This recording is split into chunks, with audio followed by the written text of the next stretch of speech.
ओजन वृद्धि को रोकिबो बेसन जानतु केमिति करिबे एहार व्यवहार। बेसन को स्वास्थ्यर एक भंडार बोली कहा जाए। यह जेतिकी स्वादिष्ट स्वास्थ्य पई मध्य सेतिकी लाभदायक। एथिरे थिबा गुण आम त्वचा समेत स्वास्थ्य समस्या को दूर करे। बड़ ठारू आरंभ करी छोट पिलांका पर्यंत समस्ते बेसन रे प्रस्तुत होइतिबा खाद्य को भल पाई थांती। खास करी त्वचा पई बेसन बेस्ट बोली प्रमाणित हुए, जहाँ आपनको एक चमकदार त्वचा दे पारे। विशेषकर बेसन रे प्रस्तुत खाद्य गुजराती मानकर खूब प्रिय। ढोकला गुजरातर प्रसिद्ध खाद्य। एहार स्वादिष्ट हेबार लक्षण ही हेउछि बेसन। आ यह स्वास्थ्य पई मध्य खूब लाभदायक। ढोकला खाइबा द्वारा आपनको बहुत समय पर्यंत भोक लागि न थाए। सबुठारु खास कथा हेउछि जे ढोकला रे तेलर व्यवहार ही हुएनी। एथिपई ढोकला ओजन नियंत्रण पई लाभकारी हुए। सेही भली भाबे बेसन रे अनेक डिश प्रस्तुत करा जाय। तेबे आसंतु बेसन रे लाभकारी गुण संपर्क रे आज जानिबा। बेसन रे प्रचुर मात्रा रे पोषक तत्व रहिछि। एथि सहित बेसन रे प्रोटीन रो मात्रा मध्य अधिक रही थाए, जा वेजिटेरियन माननको आवश्यक अनुसार प्रोटीन जोगाई पारे।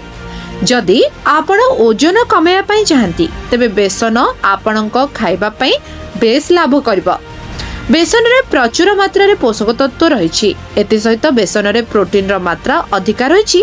तेणु करी ओजन ह्रास करिबारे बेसन बहुत सहाय्य करे। शीत ऋतुरे साधारणतः हमर रोग प्रतिरोधक शक्ति दुर्बल करि दिथाय। सेथिपई गहम अटा तुलना रे बेसन रोटी हम शरीर को आराम दिए।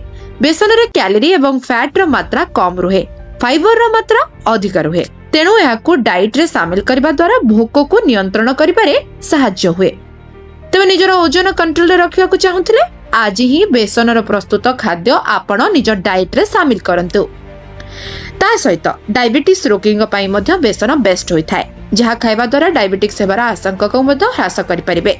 यह एक ग्लूटेन फ्री युक्त खाद्य जार ग्लाइसेमिक इंडेक्स खूब कम।